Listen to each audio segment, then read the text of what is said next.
Hi, this video it's about the it's on the end of year exam 2017 Sec 3 Express Combined Science Chemistry.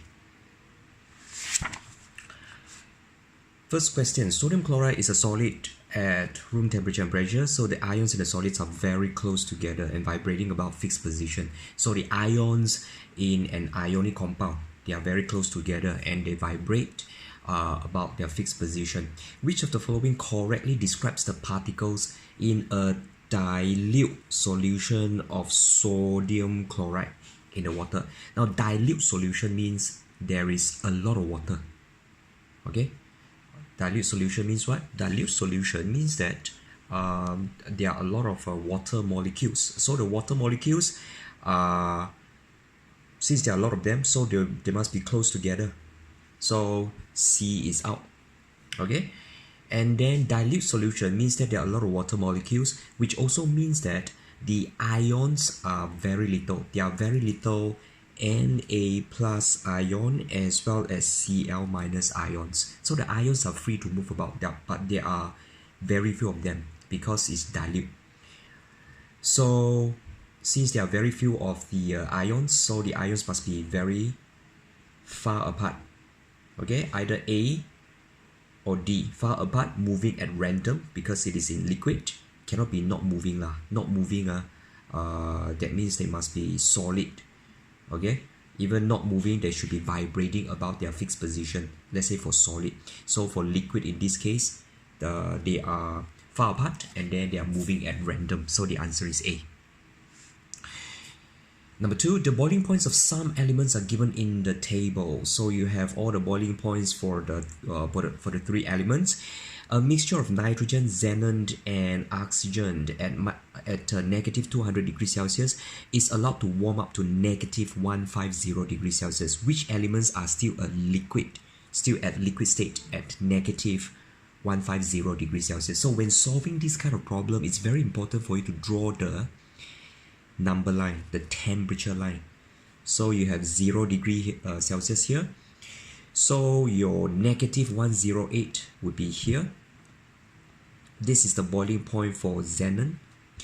And then you have negative 183. This is the boiling point for oxygen. And negative 196, that would be the boiling point for nitrogen. So at negative 150 degrees Celsius, where is negative 150? It would be here. Okay, let's here. So this one would be negative 150 degrees Celsius. It is a liquid state. All these are the boiling points. So the substance would be at gaseous state if it is above its boiling point. And it would be at liquid state if it is below its boiling point. So negative 150 is above the boiling point of oxygen and nitrogen. Therefore, at negative 150 degrees Celsius, oxygen and nitrogen are gaseous form. Okay, one more time. Since negative 150 is above the boiling point of oxygen and the boiling point for nitrogen, so at negative 150 degrees Celsius, oxygen and nitrogen will be at gaseous form. Okay, and since negative 150 is below the boiling point for xenon, meaning that at negative 150, xenon would be at liquid state, liquid form. So which elements are still in the liquid state at negative 150? That will be xenon. D. Okay, must draw this number line. Indicate where is the 0, and then the rest of it, the rest of the temperatures must indicate on this number line here.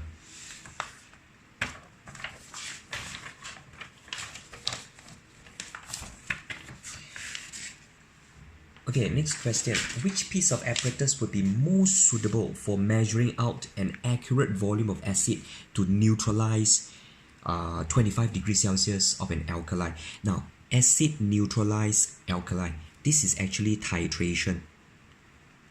This is actually the titration experiment.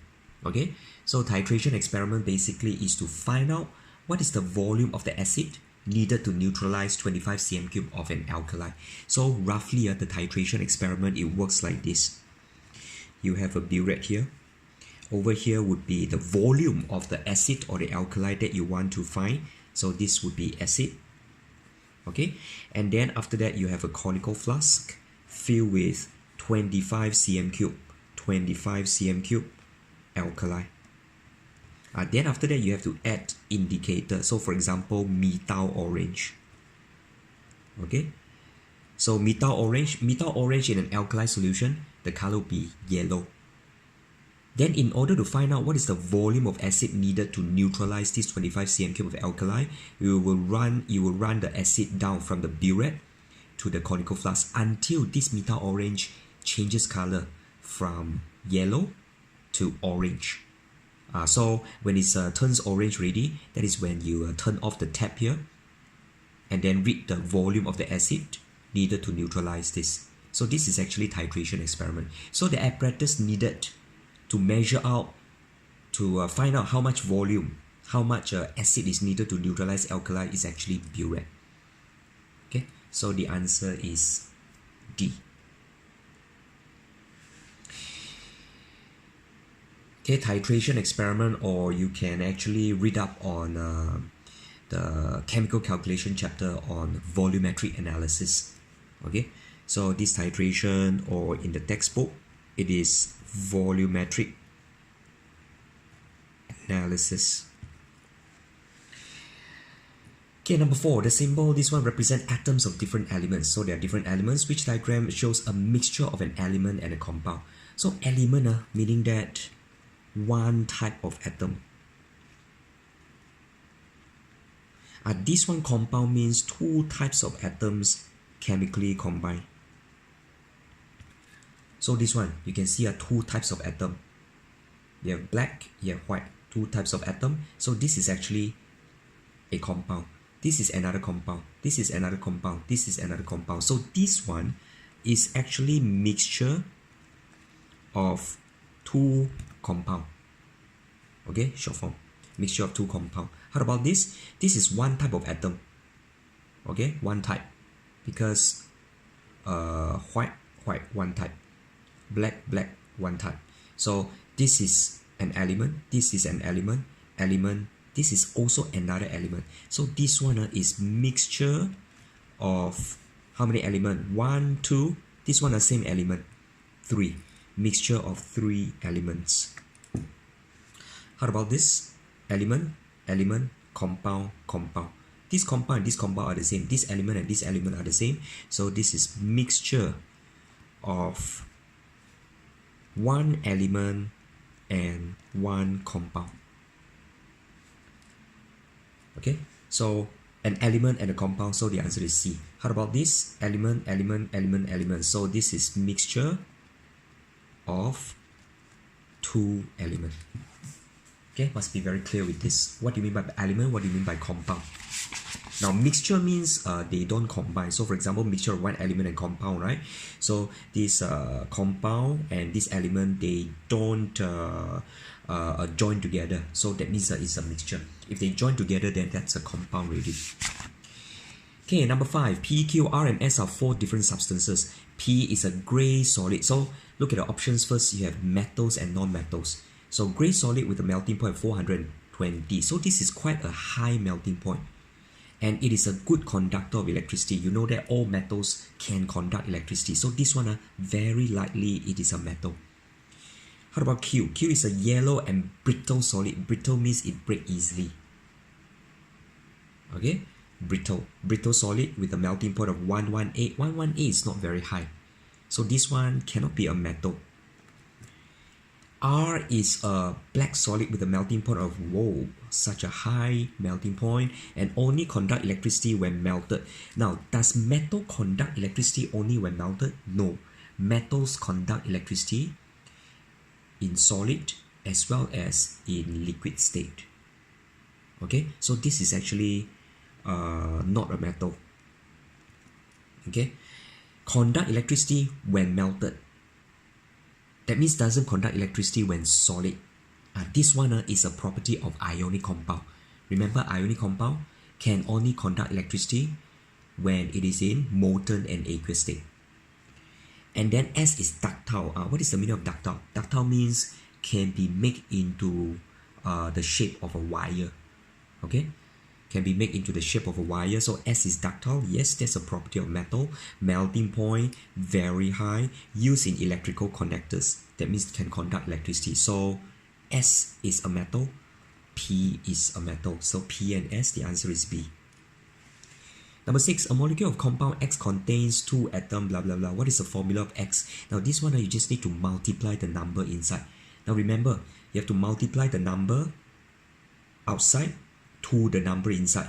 So C, actually there is a 1 here, you can't see the 1 because for chemistry, 1 we don't write. So it's actually C1H4. That means C2, 2 carbon, 4 hydrogen, 1 oxygen. This one, the 2 multiply inside, there will be 2 carbon, 4 hydrogen, 2 oxygen. So the answer is B. Okay, quite easy, right?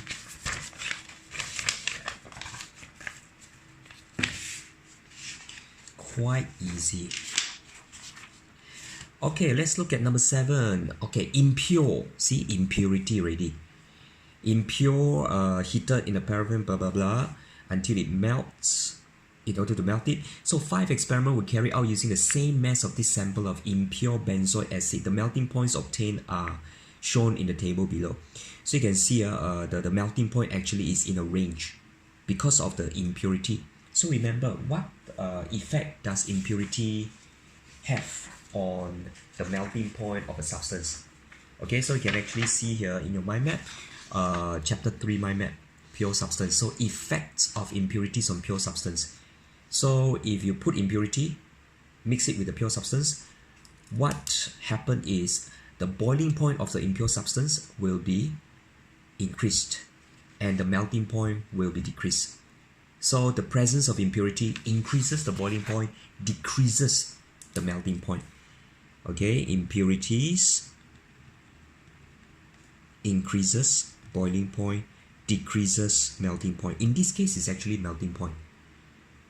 So which means that the pure substance, the melting point would be higher than all this. Okay, so all this has been reduced by the impurity. So the melting point of the pure substance should have been higher than all this melting point. So which one is higher? 1 to 1. Okay. So the melting point of pure benzoic acid should be 1 to 1, but you add impurities, that's why the melting point has been lowered.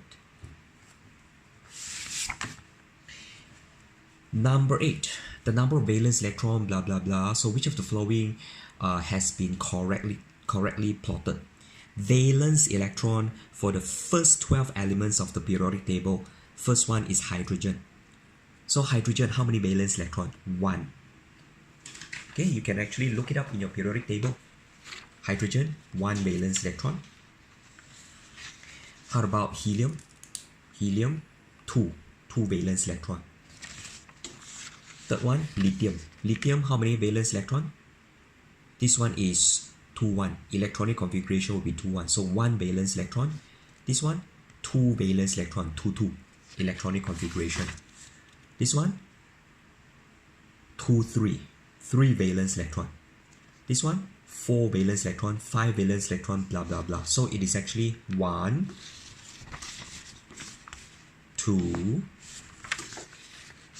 1, 2, 3, 4, 5, 6. So it's 1, 2, 1, 2, 3, 4, 5, 6. So it's so the trend should be 1, 2, 1, 2, 3, 4, 5, 6, blah blah blah. So the answer is D. Okay, number of valence electron. You got to write down the electronic configuration. Okay, so let's say for example the proton number is 4. Electronic configuration will be 2.2. Very easy question. You just have to look it up in the periodic table and write down the electronic configuration for the first 12 elements, and then you can see the trend already. Which statement about chlorine atoms and chloride ions is correct? So chlorine atom Cl, chloride ion Cl minus. Chlorine atoms, what is the electronic configuration? This is, you can look it up. Chlorine atom, 17 electrons, right, for chlorine atom. So electronic configuration will be 287. This one, chloride ion, means that it gains one more electron. It gains one electron already, so it's 288. So it is correct. They have the same number of protons. Do they have the same number of protons? Same type of element. Okay, one is atom, one is ion. Of course, they have the same number of proton. Okay, why? Because the proton number is the same.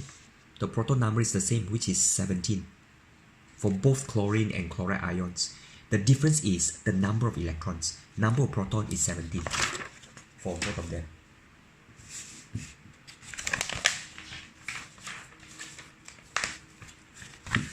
Okay, number 10.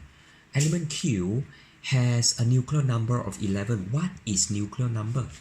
Nuclear number is the mass number. Okay, nuclear number is the mass number, which is basically number of proton plus number of neutron. So its atom each have 6 neutrons in the nucleus. In which group of the periodic table is element Q?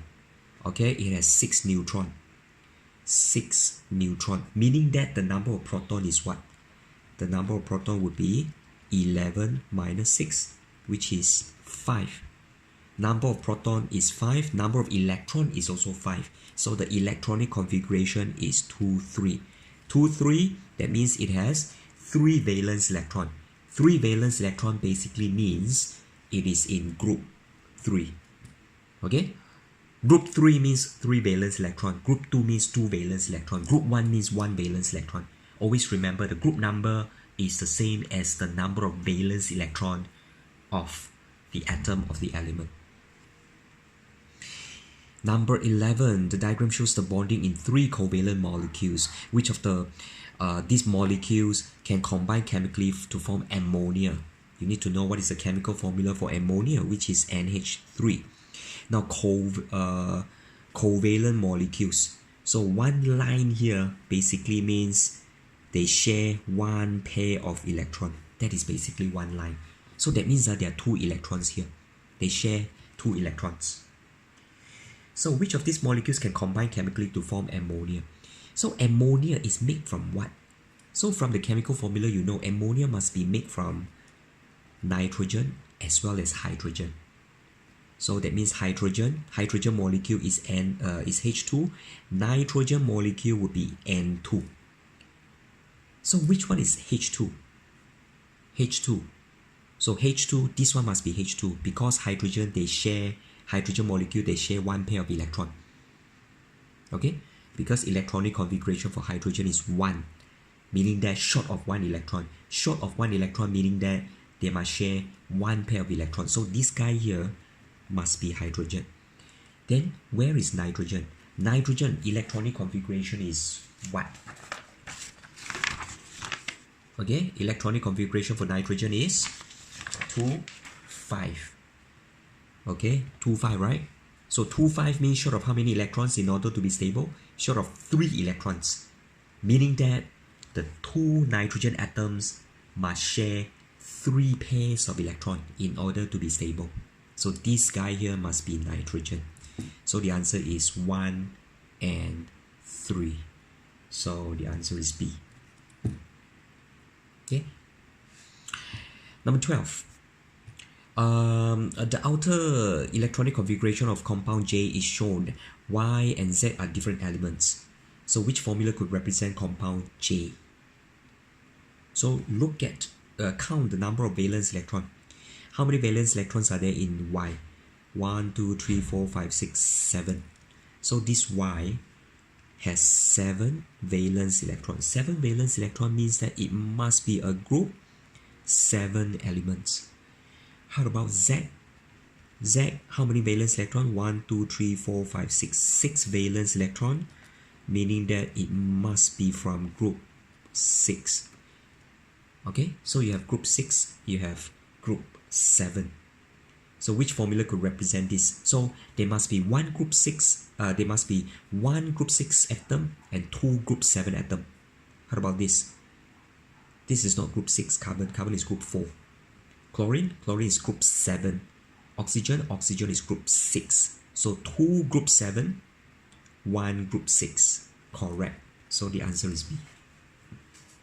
Okay, so it's very important to identify the which group the element is from by looking at the number of valence electron. Okay, number 13, magnesium oxide is an ionic compound. Which of the following diagrams shows the correct structure of magnesium oxide? First of all, what is the formula for magnesium oxide? Magnesium oxide is an ionic compound, metal, non-metal. So what are the ions? Magnesium ion, Mg2+, oxide ion, O2-. So the charges 2 and 2, which means that they are the same, so you just need to combine MgO. Okay, MgO, not OMG, is MgO. So MgO, which means that each, so if I draw it in 2-dimensional, this is how MgO looks like. It's going to be like this. Okay, if I draw it in 2-dimensional, this would be how it looks like. Okay, this is a crystal lattice structure. Okay, something like that. So from here, you can see that each positive ion is surrounded by negative ion, and each negative ion is surrounded by positive ion. So let's look at it. Okay, by the way, first of all, you can eliminate some options. This one is Mg+, cannot be, is Mg2+. This one is O-, cannot be, it should be O2-. So these two options are out already. So it's either A or B. Let's look at A. See, Mg2+, it must be surrounded by negative ion. Negative ion, negative ion. Oops, this is positive ion. How can it be surrounded by positive ion? Cannot be. So all directions, it must be negative ion. I mean, in all direction of a positive ion, there must be negative ion. Then how about this? So the answer actually must be C lah, but then we still need to look at it. See, look at magnesium, Mg2+, surrounded by negative ion, surrounded by negative ion, surrounded by negative ion. See, all direction, it must be negative ion. Cannot be diagonal like this lah. So it must be in all the east, west, north, south. Must be negative. Must be a negative ion. So likewise for, let's say, this negative ion, it must be surrounded by positive ion in east, west, north, south direction. Positive, positive, positive. Okay, so the answer is C. Okay, number 14, the experiment. The experiment shown is used to test potassium bromide crystal. So this is again is an ionic compound. Ionic compound. Okay, because potassium is a metal, bromide is from the word bromine is a non-metal, group 7. So the lamp does not light. Distilled water is then added to the beaker and the lamp lights. Okay, so initially no light. So which statement explains this result? Now, when they are in crystal form, crystal is actually a solid. When ionic compound is in solid form, the ions are not free to move about to conduct electricity. Okay, so this is actually from your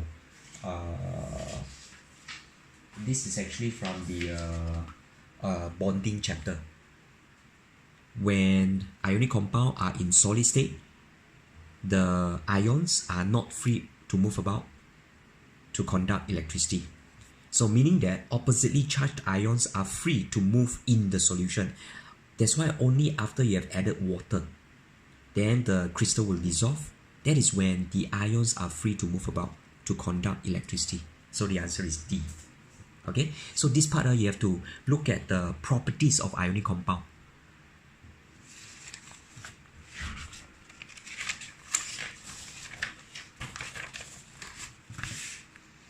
Okay, for 15, 7.8 gram of an element X react with oxygen to form 9.6 gram of an oxide. X2O. What is the relative atomic mass of X? Now, first of all, from this formula X2O, you should know that it consists of 2 mole of X and 1 mole of oxygen. Then, from there, how about the mass? So this is the mole ratio. How about the mass? The mass is how many gram of X? 7.8 gram. This one, how many gram of oxygen? You see, to form 9.4 gram of an oxide, which means that 9.4 minus 7.8, that would be the mass of oxygen, which is 1.6 gram. Then from here, I find out how many mole is it. 7.8 gram is how many mole of X? Actually, this one I don't know. How about this? 1.6 gram of oxygen. 1.6 divided by the AR of oxygen, that would be 16. This is 0.1. Okay, remember the formula? Mass mole AR. So if I want to find out the number of mole, I just mass divided by AR. Mass is 1.6 for oxygen. AR for oxygen is 16, so it's 0.1. See, the mole ratio is 2:1. If this one is 0.1, this one must be 0.2 mole. Which means that this 7.8 gram must be 0.2 mole. So what is the AR? The question asks relative atomic mass basically is the AR. How do you find the AR? AR, according to the triangle here, must be mass divided by mole. Mass is how much? 7.8. Mole is how much? 0.2. And the answer would be 39. C. Okay? Not an easy question. So you have to, from the formula of the compound, you should be able to deduce the mole ratio. Then after that, find out what is the mass of the elements X and O. And then from there, you find out what is the AR. Okay, number 16. Which expression defines the relative atomic mass of an element? Now, relative atomic mass of an element, which means that you need to know what is the definition for AR first. What is the definition for AR? Okay, this is actually chapter 8. Okay, chapter 8. Mole, what is the definition for AR? The average mass of an atom compared to 1/12 the mass of a carbon-12 atom. So it's the mass of an atom. So basically we can actually express this statement in an we can actually express this statement here in an equation. Okay, so how do you express it in an equation? Basically what it means is the mass of an atom, of an element, compared to 1/12. If you compare with something, the one that is being compared to, you can actually put it at the denominator. Compared to 1/12 of the mass of carbon-12 atom. Okay, the mass of an atom compared to 1/12 the mass of a carbon-12 atom. So this is 1/12, right? This 1/12 you can actually bring it up here. How do you bring it up? That will become mass of an atom. When you bring it up, it would be times 12 over mass of a carbon-12 atom. So this one, isn't it the same as this? Therefore, the answer is C. Okay, so this equation here can be obtained from the definition of AR. So first thing is you need to know what is the definition of an AR, otherwise you can't solve this. Number 17, the main ore of zinc is zinc blende, blah blah blah. Okay, what volume of oxygen at room temperature and pressure would be needed to react completely with 194 gram of zinc sulfide? Okay, so it's this one and this one. What volume? So first of all, what is the mole ratio? Mole ratio of zinc sulfide and oxygen. What is the mole ratio? 2:3. Then you have to find out this 194 gram is how many mole? How many mole of this 194? Okay, 194 divided by the MR, right? MR of zinc sulfide, MR, if you look it up in the periodic table, actually the question the question already give you is 97. The MR is 97, which is 2 mole. Okay, 2:3 according to the chemical equation. Now is 2 mole. Of course, this one must be 3 mole also lah. 2:3, 2:3, 2:3. So which means that you need 3 mole of oxygen. So 3 mole of oxygen, what is the volume? Oxygen is a gas. So what is the volume? Is 3 times 24. So the answer is B. Okay, number 18. Which of the following is a neutralization reaction? Neutralization reaction must be acid and alkali. Okay, acid and alkali. Neutralization reaction. Okay, alkali, or the group 1 and group 2 oxide and hydroxide. Those are the alkali. Okay, number 19. The diagram shows the pH range of soil in blah blah blah. Okay, so the plants grow well. So it's actually slightly alkaline. This is neutral. So these are slightly alkaline. The plant is to be grown in a field with a soil pH of 6. So it's acidic. So the plants cannot grow in acidic soil. What could be added to the soil to make the pH suitable? So this is in the acid bases chapter. So in the acid bases chapter, the page 6 of your mind map, chapter 10, you can see here, most plants grow best in soil that is neutral or slightly acidic. So acidic soil is treated with quicklime or slaked lime. So this is called liming. Liming, you can either use CaO, calcium oxide, or quicklime, or you can use calcium hydroxide or slaked lime. So this is called liming. So it is A. Okay, the last question, yeah. A mixture of copper, magnesium, and zinc powders is added to an excess of dilute sulfuric acid in a beaker, resulting blah blah blah. What is the solid left behind? Now, does zinc react with acid? Yes. Magnesium react with acid? Yes. Does copper react with acid? So acid actually react with all the reactive metals, except acid react with all the reactive metals. So reaction of acid, again this is acid bases, chapter 10, page 2 of the mind map. Acid reacts with reactive metals to form soil and hydrogen, but no reaction with the unreactive metals. What are the unreactive metals? Copper, silver, and gold. So these 3 metals acid would have no reaction with, which means that this one, no reaction with copper.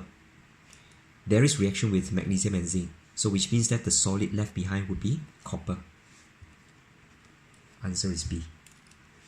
Okay, so that would conclude 2017 end of year Sec 3 Express Combined Science Chemistry video. Okay, you got to practice, do it all over again, practice and practice. Don't understand, watch this video again. You can always pause the video if I speak too fast. See you, bye bye.